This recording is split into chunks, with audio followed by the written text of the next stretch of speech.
അപ്പോൾ അവളുടെ വേഷമാണ് എനിക്ക് ഏറ്റവും ഇഷ്ടപ്പെട്ടത്. റീലുകൾ എടുക്കാൻ പോകുമ്പോൾ അടിപൊളി ടീഷർട്ടും ജീൻസും ഒക്കെ ഇട്ട് മുഴപ്പിക്കേണ്ടതെല്ലാം മുഴപ്പിച്ച് പോകും. അതാണ് വേഷം. വാർഡ് മെമ്പറായി പോകുമ്പോൾ ചുരിദാറും ഷാളും ഒക്കെ ഇട്ട് പോവും. പോലീസ് പിടിച്ചാൽ പർദ്ദ കുർദയൊക്കെ ഇട്ടാണ് വേഷം. മതചിഹ്നങ്ങൾ ഇട്ടേ പോവുള്ളൂ. കാരണം എങ്ങനെയെങ്കിലും ഊരാൻ പറ്റുമെന്ന് നോക്കാനേ. കാരണം hello welcome back to another video. It's me Anwar Shah. അപ്പോൾ നമ്മുടെ പുതിയൊരു വീഡിയോയിലേക്ക്, പുതിയൊരു ടോപ്പിക്കിലേക്ക് എല്ലാവർക്കും സ്വാഗതം. അപ്പോൾ പ്രിയമുള്ളവരെ, ഈ അടുത്ത സമയത്ത് നമ്മുടെ ജംഷിദ വിഷയം വന്നപ്പോൾ എല്ലാവരും മെൻ കമ്മീഷനെ കുറിച്ചും ഒക്കെ ചർച്ച ചെയ്യുകയും പുരുഷന്മാർക്ക് വേണ്ടി ഒരു സംഘടന വേണമെന്നൊക്കെ ചർച്ച ചെയ്യുകയും അതിൻ്റെ ആവശ്യകത മനസ്സിലാകുകയും ചെയ്തു. എന്നാൽ ഇതൊക്കെ വർഷങ്ങൾക്ക് മുമ്പ്, ഏതാണ്ട് 2-3 കൊല്ലം മുമ്പ് പറഞ്ഞൊരു വ്യക്തി ഉണ്ടായിരുന്നു. ആര്? നമ്മുടെ ശാന്തിയുള്ള ദിനേശ് ഏട്ടൻ.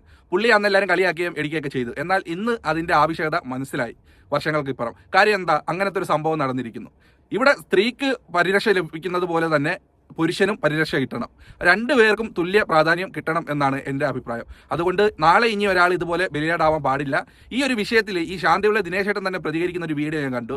അപ്പോൾ അത് അടിപൊളിയായിട്ടാണ് പുള്ളി അവതരിപ്പിച്ചേക്കുന്നത്. അതെനിക്ക് ഇഷ്ടപ്പെട്ടു. അതുകൊണ്ട് ആ വീഡിയോ നിങ്ങളുമായിട്ട് ഞാൻ പങ്കുവെക്കാമെന്ന് കരുതി. ആ വീഡിയോ ആണ് നമ്മളിന്ന് കാണാൻ പോകുന്നത്. നമുക്ക് നേരെ ആ വീഡിയോ കണ്ടിട്ട് കുറച്ചുകൂടി സംസാരിക്കാം. നമുക്ക് നേരെ അന്നേരം വീഡിയോ കാണാം. മാനം മര്യാദയ്ക്ക് പുരുഷന്മാർക്ക് ജീവിക്കാൻ പറ്റാത്ത ഒരവസ്ഥയിലേക്ക് കേരളം പോകും. ഉറപ്പായിട്ട് പോകും. ഞാനിത് 2-3 വർഷമായിട്ട് പറയുകയാണ്. ഇപ്പോൾ രാഹുൽ ഈശ്വറൊക്കെ പറയുന്നതിന് 3 വർഷം മുമ്പേ ഞാൻ പറഞ്ഞതാണ് ഇവിടെ ഒരു പുരുഷ കമ്മീഷൻ വേണ്ടി വരുമെന്ന്. കള്ളക്കേസുകൾ കൊടുത്ത് തേവടിശികൾ മാന്യന്മാരായ പുരുഷന്മാരെ തട്ടി അഴുക്കുള്ളിലാക്കുന്ന നാടായി മാറുകയാണ് കേരളം. നിങ്ങൾ ഏവള വേണോ എടുത്തോളൂ. മാനം മര്യാദയ്ക്ക് ജീവിക്കുന്ന ഒരു സ്ത്രീയും പരാതി കൊടുക്കില്ല.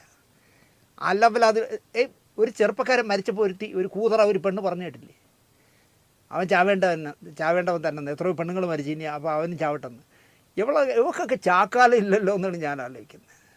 വെള്ളിടി വെട്ടി ഇവളൊക്കെ ചത്താൽ ഈ നാട് രക്ഷപ്പെടും എന്നേ ഞാൻ പറയുള്ളൂ. എന്ത് പറയാൻ പറ്റും?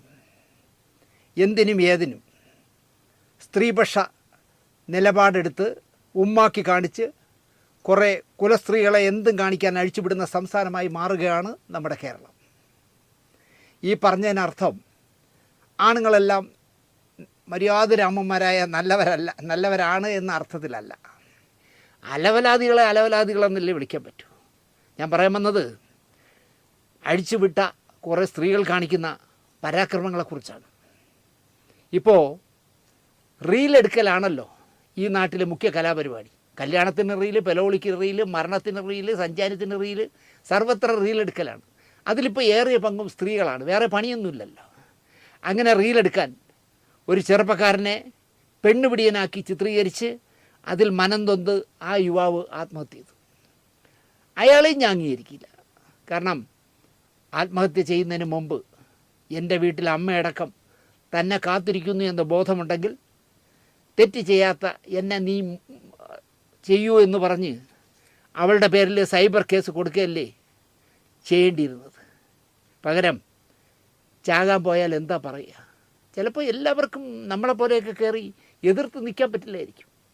നാട്ടിലിറങ്ങാൻ പറ്റില്ലെന്നേ. ഇവൻ ബസ്സിൽ വെച്ച് മറ്റേ ഈ റീലെടുത്തോളം എവിടെയോ പിടിച്ചെന്നൊക്കെ പറഞ്ഞ് അവൾ കഥയുണ്ടാക്കി വിടുമ്പോഴേ ആളുകളും വിശ്വസിക്കും. കാരണം ഈ പെണ്ണുങ്ങൾക്ക് സപ്പോർട്ട് കൊടുക്കലാണല്ലോ ഇവിടുത്തെ ആണുങ്ങളുടെ ജോലി. വായി നോക്കിയൊക്കെ അതാണല്ലോ ജോലി. അതുകൊണ്ടായിരിക്കും അയാൾ മരിച്ചത്. മുങ്ങിയിട്ടും പോലീസ് പൊക്കിയ മുസ്ലിം ലീഗുകാരി ഷംജിദയുടെ വസ്ത്രധാരണമാണ് എനിക്ക് ഏറ്റവും ഇഷ്ടപ്പെട്ടത്. അവളൊരു പഞ്ചായത്ത് മെമ്പറാണ്. ഇവളെയൊക്കെ ജയിപ്പിച്ചവരെ വേണം 10 വെട്ടി അടിക്കാൻ. അവളൊരു മുസ്ലിം ആണല്ലോ, മുസ്ലിം ലീഗ് ആകുമ്പോൾ. അപ്പോൾ അവളുടെ വേഷമാണ് എനിക്ക് ഏറ്റവും ഇഷ്ടപ്പെട്ടത്. റീലുകൾ എടുക്കാൻ പോകുമ്പോൾ അടിപൊളി ടീഷർട്ടും ജീൻസും ഒക്കെ ഇട്ട് മുഴപ്പിക്കേണ്ടതെല്ലാം മുഴപ്പിച്ച് പോകും. അതാണ് വേഷം. വാർഡ് മെമ്പറായി പോകുമ്പോൾ ചുരിദാറും ഷാളും ഒക്കെ ഇട്ട് പോവും. പോലീസ് പിടിച്ചാൽ പർദ്ദ കുർദയൊക്കെ ഇട്ടാണ് വേഷം. മതചിഹ്നങ്ങൾ ഇട്ടേ പോവുള്ളൂ. കാരണം എങ്ങനെയെങ്കിലും ഊരാൻ പറ്റുമെന്ന് നോക്കാനേ. കാരണം ഒരു മുസ്ലിം പെൺകുട്ടിയൊക്കെ കയറി പോലീസ് പെട്ടെന്ന് അറസ്റ്റ് ചെയ്താൽ നമ്മളെ പിണറായിക്കും സഹിക്കില്ല. അതാണ് പ്രശ്നം. ഇപ്പോൾ എന്താ പറയുക, ചലച്ചിത്ര അക്കാദമിയിൽ വലിയൊരു ഇഷ്യൂ വരികയും അതിൻ്റെ ചെയർമാനെ പുറത്താക്കണമെന്ന് പറഞ്ഞപ്പം നമ്മുടെ മുഖ്യമന്ത്രിയോ സാംസ്കാരിക വകുപ്പ് മന്ത്രിയോ ആരോ പറഞ്ഞു, അയാൾ മുസ്ലിമാണ്, നമ്മൾ മുസ്ലിം കമ്മ്യൂണിറ്റിയെ ചേർത്ത് പിടിക്കണം. ഇതുപോലെയുള്ള എംബോക്കികളാണ് ചേർത്ത് പിടിക്കണേ. മാനം മര്യാദയ്ക്ക് ജീവിക്കുന്ന അന്തസ്സുള്ള ഇഷ്ടം പോലെ ഇല്ലേ. ഞാൻ എപ്പോഴും പറയാറുണ്ടല്ലോ, എൻ്റെ സുഹൃത്തുക്കളെന്ന് പറഞ്ഞാൽ മുസ്ലിങ്ങളാണ്. അവരൊന്നും ഈ പറഞ്ഞതുപോലെ ഈ പർദ്ദയിട്ട് കിടന്ന് ഈ അലവലാതി പെണ്ണിനെ പോലെ ഒന്നും നടക്കുന്നവരല്ല. അവരുമല്ല, അവരുടെ വീട്ടിലുള്ളവരും അല്ല. എന്നോട് കളിക്കണ്ട, ഞാൻ ഏത് സമുദായക്കാരിയാണെന്ന് മനസ്സിലായോടാ പിണറായി അല്ലെങ്കിൽ പിണറായിയുടെ പോലീസേ എന്ന് ഓർമ്മിപ്പിക്കാനാവും അവൾ പർദ്ദയൊക്കെ ഇട്ട് പോലീസിൻ്റെ ഒരു കാർ കയറിപ്പോണം, സ്വകാര്യ കാർ കയറിപ്പോണം. ഇവളെയൊക്കെ എന്ത് ചെയ്യാൻ പറ്റും? സൗദിയിലൊക്കെയാണ് ഇവൾ ജീവിക്കേണ്ടിയിരുന്നത്. കാരണം എങ്കിൽ വരുന്ന വെള്ളിയാഴ്ച, ഇന്ന് വെള്ളിയാഴ്ച ആണല്ലോ അല്ലേ, ഇന്ന് തട്ടിയനാ അവളെ. അങ്ങനെയാണ് ഇവളെയൊക്കെ ചെയ്യാനുള്ളതെന്ന് ഞാൻ പറയും. എന്തായാലും അടിക്ക തുടിക്കുക എന്ന് തിരുവനന്തപുരത്ത് പറയും. ഒരു ചെറുപ്പക്കാരൻ, അഭിമാനമുള്ള, ആത്മാഭിമാനമുള്ളൊരു ചെറുപ്പക്കാരനായിരിക്കും. അവനെപ്പറ്റി ഇങ്ങനെ അനാവശ്യങ്ങൾ അവിടെ പിടിച്ചു ഇവിടെ പിടിച്ചു എന്നൊക്കെ പറഞ്ഞ് റീലുണ്ടാക്കി വിടുമ്പോൾ, റീലുണ്ടാക്കി എവളെന്താ ചെയ്യേണ്ടത്? പോലീസ് സ്റ്റേഷനിൽ കൊണ്ടൊന്ന് പരാതി കൊടുക്കണ്ടേ? ഇതാണ് സംഭവം, എൻ്റെ അവിടെ പിടിച്ചു ഇവിടെ പിടിച്ചു എന്നവൾ പറയണ്ടേ? എവളെ ഒരു പുല്ലിലും പിടിച്ചില്ല, അവനെ പിടിച്ചോ എന്നാണ് എനിക്ക് സംശയം. എന്തായാലും കഷ്ടമായിപ്പോയി ആ ചെറുപ്പക്കാരൻ്റെ ആത്മഹത്യ. അത് തന്നെയാണ് ദിനേശ് ഏട്ടാ സംഭവം. ഇവള് അവനെയാണ് പിടിച്ചത്, ആ പയ്യൻ ഇവളെ അല്ല പിടിച്ചത്. പിന്നെന്ന് പറഞ്ഞാൽ ഫർദ ഇട്ടത് കൊണ്ടൊന്നും ഒരു മതത്തിൻ്റെ സപ്പോർട്ട് ഈ ജിംഷിദയ്ക്ക് കിട്ടാൻ പോകുന്നില്ല. ഞാൻ ഉൾപ്പെടെയുള്ള മുസ്ലിം സമുദായത്തിൽപ്പെട്ട ആരും അംഗീകരിക്കുന്നില്ല. ഈ നാട്ടിൽ മതമല്ല, സ്ത്രീക്കും പുരുഷനും ജീവിക്കണം, അത് നന്നായി തന്നെ ജീവിക്കണം. സ്ത്രീകൾക്കെതിരെയും ആക്രമണം വരാൻ പാടില്ല, പുരുഷന്മാർക്കെതിരെയും ഉണ്ടാകാൻ പാടില്ല. സ്ത്രീകൾ വേട്ടയാടാൻ പാടില്ല, എന്നാൽ അതേ സ്ഥാനത്ത് ഇരിക്കുന്ന പുരുഷന്മാരും എന്താണ് ഇതുപോലുള്ള കള്ളക്കേസുകളിൽ വേട്ടയാടാൻ പാടില്ല. എത്രയോ നിരപരാധികളുടെ ജീവിതമാണ്, കുടുംബമാണ് ഇങ്ങനെയൊക്കെ ഉള്ള കാരണങ്ങളാൽ തകരുന്നത്.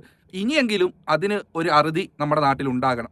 അതിനുവേണ്ടി നമ്മുടെ ഗവൺമെൻറ് മുൻകൈ എടുക്കണം. ഇതുപോലുള്ള കള്ളത്തരങ്ങൾ പടച്ചുവിടുന്നവർക്കെതിരെ മാതൃകാപരമായ ശിക്ഷ കൊടുത്തുകൊണ്ട് തന്നെ അത് കാണിക്കാൻ വേണമെന്നാണ് എൻ്റെ അഭിപ്രായം. അപ്പോൾ നമുക്ക് വേറൊരു ടോപ്പിക്കുമായി വീണ്ടും കാണാം. അതുവരെയും എല്ലാവർക്കും ബൈ പറയുന്നു. നമ്മളെ ഒന്ന് സപ്പോർട്ട് ചെയ്യാൻ വേണ്ടി നമ്മുടെ ചാനൽ ഒന്ന് സബ്സ്ക്രൈബ് ചെയ്യുന്ന കാര്യം മാക്സിമം എല്ലാവരും ഒന്ന് പരിഗണിക്കണം. അപ്പം വീണ്ടും കാണാം. താങ്ക്